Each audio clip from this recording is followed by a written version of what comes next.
Hi everybody, it's Nick, as you can see. So I thought I would check in because it's how many days? I think it's 12 days since I had my HRT implant put in. I had a combined HRT implant of testosterone and estrogen put in. The procedure itself was yeah, easy peasy lemon squeezy. It was no problem at all having it done.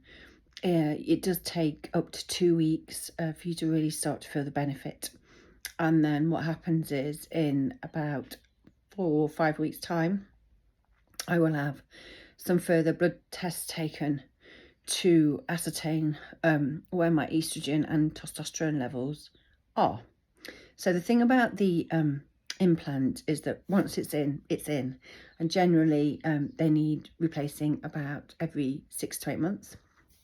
So they put what is a fairly bog standard level in to start you off, because if they put too much in, then I could just feel really sick for the next 6 months if it's too high for me.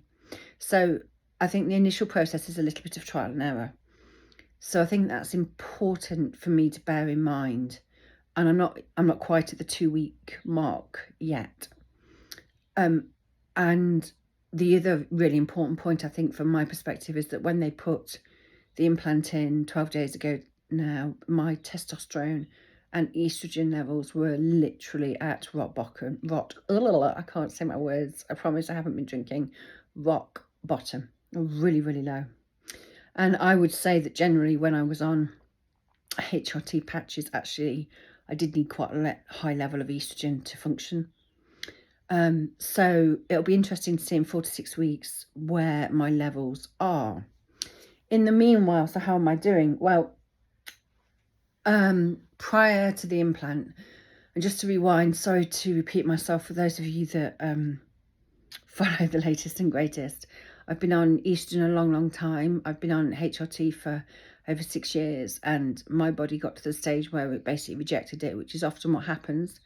Our bodies are very clever, and they can click when we're putting something into our body which is not made by our body, and that's what my body did. And the reason I knew that was when I talked about my symptoms to my consultant. I was having constant nausea, really bad constipation all of the time, and I wasn't feeling my normal jovial self, low energy levels and so forth. And what was happening is the HRT that I was absorbing, putting onto myself in the form of a patch, was just whirring around my liver effectively. It wasn't being distributed to my body, and that's where the nausea and constipation was coming from. So just as an aside, that's why I can no longer tolerate mainstream HRT, which I found incredibly helpful for a number of years. So how have I been doing? It's been tough. So before I had the HRT implant, I was really starting to I'm just very tired and disengaged, body aches, lots of brain fog, and a real downward spiral, particularly when it came to anxiety. So the anxiety is probably one of the most debilitating things about it. And I think the way I would describe it is that I just had chipped away at my resilience, and the slightest thing that happened was just really the end of the world. I just couldn't cope with it at all. So there was no real resilience left in me. Now, I've talked about over the years the difference between, in my world and to me, what I call my hormonal fluctuations or hormonal crashes, and more continual, consistent depression. Now, normally my hormonal crashes are very acute, but they're also quite quick. They're like waves. They come and go, they come and go, they come and go. But my God, I would never underestimate a hormonal crash. It really, I don't know how you feel. It's not up to me to say how anybody else feels. I feel absolutely desperate when a hormonal crash comes. And it's actually beyond really any words, if I'm honest, beyond any words. And I just literally hibernate and I sleep. and I just cannot cope with the world in any way, shape or form. I just do not function as a human being. And just over a week ago now, a little bit more of a week ago, I did have a really, really bad crash. And this was after the implant was put in. But I don't think, it's difficult to explain, but I don't think it's because or not because of the implant. I think I've been on a downward trajectory for a number of months. And I think I just got to rock bottom. I think I've just been slowly coming down all the time because, you know, after 8 months of no HRT, my body is just kind of hitting the bottom line. And although I'd had the implant put in, it hadn't really had time to really kick in.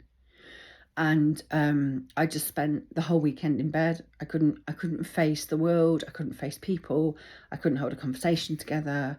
I was completely and utterly overwhelmed in every sense of the word by life. Completely overwhelmed.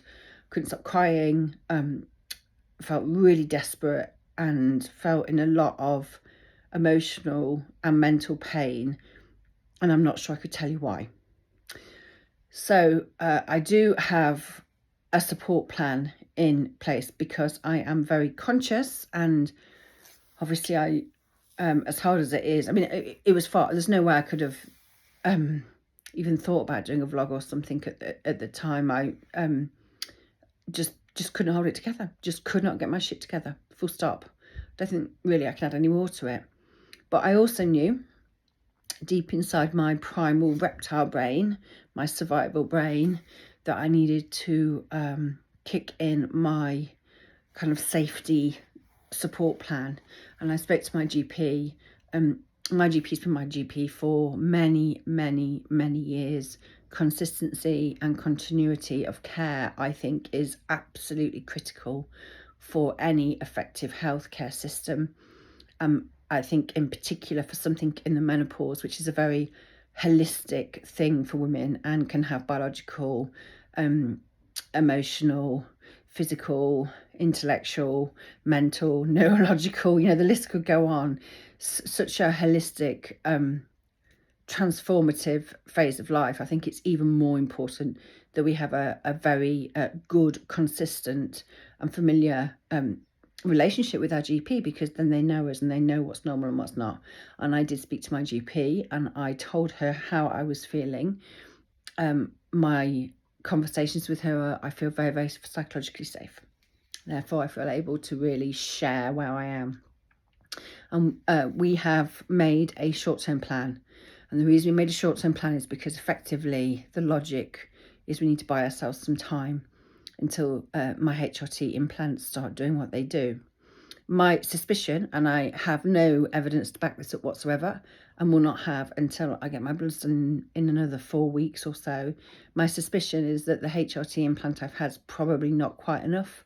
I probably need to have a stronger one. So when I have my bloods done in a few weeks, if my estrogen level hasn't raised enough, then yeah, we'll pop another implant in. All of which, by the way, does have to be paid for. So this is a few £100s.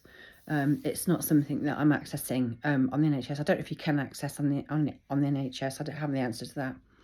But in the meanwhile, I have decided to go on a course of antidepressants. I've gone on a type of antidepressant that's very fast acting because we're using it as a holding position effectively. Because I am really, really, really tired of not being able to function as a whole human being. I'm really tired of not feeling joy and happiness. I'm really tired of not feeling like I can cope with life. I'm really tired of being in tears all the time.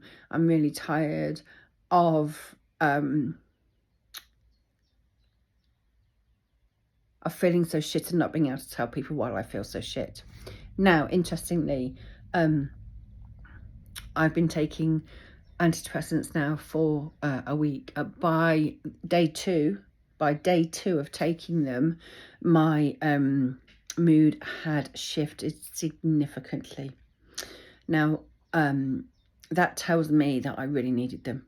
And it wasn't just hormonal depression. And I know that a lot of people have commented over the last few months about, are you sure this is just hormones? Are you not depressed? And I don't know the answer.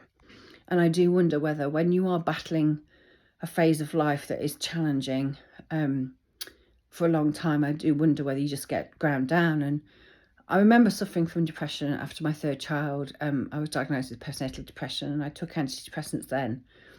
And I remember the doctor explaining it to me as thinking of it that my environment had rushed away with me. My environment had changed so much. I'd gone from being a single professional career woman to a mother of 3 children and married within the space of just over 4 years. That's a lot to cram in to a short period of time, and I think I just keeled over in the end. And I remember that he said to me, you know, the point of taking the antidepressants was to allow my brain, was to give my brain time to actually catch up, to give me a bit of a bridge, just to give my brain a break to catch up with my new set of circumstances and environment. And it worked. And what really worked a lot was I also saw a therapist at the time. I made some lifestyle changes, and I had continuous and consistent care with the same GP. Roll forward 13 years now, 13 years since I last took a proper course of antidepressants. And I have to say, within 48 hours, I was feeling so much better, I can't tell you. So therefore, that tells me that my body and my brain really needed what they were giving me, which is effectively they are accelerating some of the feel-good factors from my brain. That's what this type of antidepressant is doing. It's accelerating some of the feel-good hormones and stuff from my brain. And it's a huge relief. It's a huge relief not to open my eyes in the morning and feel like it's getting through treacle. You know, I'm not crying. It's a huge relief. I'm not breaking down at the smallest thing, and I'm able. And the thing it's enabled me to do is, and this is within a week, so this is a lot that's happened within a week. It's enabled me to stand back a little bit and go, what are the things that are overwhelming me? What are the things that I am just not coping with? And one of the things actually, and this I think really links in with menopausal stages. I am 52 years old, I'm a menopausal woman, and I still have 3 kids at home because I had kids later in life. So I still have a huge domestic and maternal load on me. Now that does not chime with how nature built me. So nature and biology says that by 52 years old, my children should have flown the coop. I'll be going through the menopause, and I'll be entering the Crohn's phase of my life. So I'm actually battling my own biology, because that is not the phase I'm at, because the environment and the life choices and options we now have as women meant that I was able to have a career for far longer, and therefore I had children later in life. So part of what's going on here with this menopause is I'm actually in conflict with my own biology, because my brain and my body no longer wants to be looking after, not that my children are young, they're teenagers, but there's, you know, I crave silence. I crave large periods of time for myself. I don't want, you know, and I don't, you know, I'm not in that phase of enjoying, nurturing and bringing up children anymore, because I'm 52. My biology's not made to do that now. And I think that's probably the same for a lot of us women. And also our lifestyles have changed, you know, so now we're still working full time in the workforce at this age, probably still going home to significant domestic chores. One of the big things that stood out for me is I've stood back because the antidepressants have brought me time, and they've brought me perspective, and they've brought me some rationale, and they've brought me some calm, which I'm hugely appreciative of. And it may well be that, you know, in 4 weeks' time when they do my bloods, and we can, I think once we regulate and we get my level of estrogen and testosterone right, my GP and I believe it will then be okay for me to come off the antidepressants. But until we do that, I need a hand. And I don't think anybody should ever feel that they can't say they need a hand. I did mention to one person actually that I was thinking about going on antidepressants because I was just getting beside myself. And the response was, oh no, I don't think you should do that. So what that tells me is that person is not somebody that I can talk to in a psychologically safe way. It doesn't mean they're a bad person or anything like that. It just means they just don't understand. So I think it is important for us to recognise that. But for me, that decision is between me and my GP. And I think that whatever is right for me and is agreed with my GP, that's okay. And I think part of living in a world where we say it's okay not to be okay is not to judge, because we don't know what is all right for somebody else. But I have now got this beautiful gift of time and looking at things, and the domestic burden is really fucking me off, and there is no two ways about it. It really, I feel it as a drain. I feel it as a noose around my neck. You can see where the women's movement came from, this whole domestic drudgery. You know, I love going to work. I love the intellectual stimulation. I love some of the stuff, you know, I love doing around yoga or walking or swimming. But, you know, I often feel very, very resentful because I don't have enough time for all of that. Because by the time I've squeezed in, and it is wrong, but the way it is, almost kind of squeezed in work around running the home and the kids, there's not really anything left. And it makes me really fucking resentful. Really, really resentful. So one of the things I've done is I have spoken to my family about that, because I've been able, in a rational and logical way, to go, I'm recognising how that's making me feel and something needs to change. So now we are having a kind more democratic approach to the domestic tasks, and it is being split between us. There are 5 of us in this house and we are splitting it between us, so that I can actually fill my time with some much more nurturing, either intellectually or emotional tasks. But the point is, it's not about whether it's a domestic burden or not. The point is, how do we create enough space and time to be able to see things? And that's really, I think, what I'm going through at the minute, is I'm looking at the antidepressants are giving me the ability to look at the things in my life that are really getting me down and that I'm struggling to cope with. And I think it's also a really big lesson. The stuff that you think you can't, I thought I couldn't cope with, but actually they were signals, there were messages saying, actually this stuff, when I say it out loud, sounds really pissy. And that's because it is really pissy. But the reason I'm in such a state about it is because my resilience is at an all-time low. My resilience is at an all-time low because my foundational stuff isn't quite in place. And that's what I've got to focus on. And what's interesting, I've been a swimmer for many, many years, ever since I was a kid, really.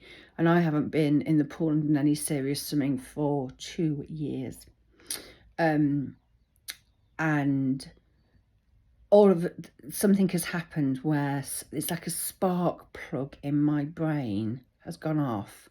And I've actually reached out to the swimming coach this morning to say, I think I would like to come back to master swimming, and how best can we go about getting both my confidence and my fitness up so that I can re-enter that world. Now, a week ago, there's nowhere in the world I would have reached out and said that. So that's where we are. And I think a realisation that I think I've become so depleted over the last few months without the HRT. I just got to the stage where I thought my mood is dangerously low, and I feel so hopeless and desperate. I don't know. I just didn't, I just knew that it's not right, that I cannot find any joy or happiness in life. I knew that wasn't right. And the HRT implant, I am confident, will be a longer term solution for me, but it's not an overnight fix. And I think I've just got to the point where I just need something to support me for a few weeks, or even a few months, or however long it takes, until I can, it's given me the ability to just start looking and going, what is it? What is it? And I said to my husband, I think it was last night or the night before, I said, wow, I feel happy. I actually feel happy. And it's been a long time since I've genuinely, authentically felt really happy. And the big thing about work, you may or may not know, I'm a soul midwife. Midwives help souls come into the world. Soul midwives help souls depart the world. So I work in a non-medical role, emotional support for people who are dying. And the thing about, no matter how bad I feel about myself, work, and I struggle to really use the word work because it's so much more than that. Doing what I do as a soul midwife, it's something bigger than me. It takes me out of myself and it brings me so much fulfillment and sense of purpose. And it means I can come home at the end of the day and go, you know what, I think I've made a bit of a difference in the world today. And that is so important to me. That's like the air I breathe. But outside of that, outside of doing that work before I started on antidepressants last week, everything else was bleak. It was so bleak. I would get in the car driving home from work and I didn't even want to drive home. I didn't want to walk through the door because I couldn't bear the thought of what I was going to face, which was, you know, we need to cook dinner and there's a house to run. And I live in a beautiful house. It's a bit old and knackered, to be fair, but it is a beautiful house. You know, and rather than being excited about catching up with everybody about how their day's gone, I'm like, I'm dreading it. I'm dreading walking in the house because I'm so tired. I don't want to have a conversation. I don't want to cook a meal. I don't want to interact with anybody. And I knew that wasn't right. So that's what I have done. That's where I am. I've had the implant. Process was really easy. It's a little bit of a trial and error. I'm still very early days in terms of how it's going to make me feel and whether they've got the level right. And I'll know more about that in 4 weeks' time. But I am very, very comfortable that my GP and I have made this decision to give me some respite from this constant feeling of tiredness, disengagement, and sadness. I'm feeling, there's a lightness I'm feeling about life that I haven't felt for a long time. In actual fact, when I finish this vlog, I am going to have something to eat and I'm going to go down the river for a couple of hours with my dogs and I'm just going to have some thinking time. And a week ago, that would have been like telling me to run a marathon. So, yeah, we will see where the journey takes us. I hope everybody is who watches this is doing okay. Please be kind to yourselves. Please take care of yourselves. And please know, I think this is the biggest thing that I've held on to, no matter what. No matter how shitty the days might seem, or the rage or whatever comes, it all passes. It does all pass. And I am hugely grateful for the relief of some of the symptoms, which I suspect is a combination right now of the antidepressants and the HRT implant. Lots of love. Thanks for listening.